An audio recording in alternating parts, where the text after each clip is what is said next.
мынау халық шуламасын, қынсыламасын деп үшін оларға да амнистия, 1000 адамның сыртында амнистиямен босатылады. Дәл осылай болатын мен мынау қаңтардың аяғында айттым.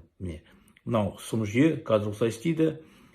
Бұлар тағайындайды өзі бейбіт халықты террорист қылып, сосын қайырымдылық жасалған болып, жаңа мейірімділік оларға амнистия жариялайды деп. Менің бейнелерім тұр.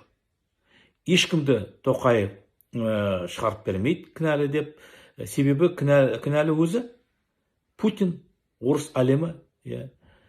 Қанша рет мынау қаңтар құрбандарын туыстарына үндеу жасадым, шақырдым, осылай істейік, осылай істеп. Бірақ мен түсініп тұрмын, мынау Тоқаев бүгін 23 желтоқсан күні нүктені қойғаннан кейін халықта осымен қанағаттанады да ешкімді бұл мәселені болашақта көтермейді. Себебі қан төгістің жаңа құрбандарын туыстарын өздері басын қашты. Анау страус сияқты құмға басын кіргізіп қояды да, билік не айтты, сонымен жүрді. Мінекей тергеу болады, анау болады, сот болады деп, мен үміттенемін деп.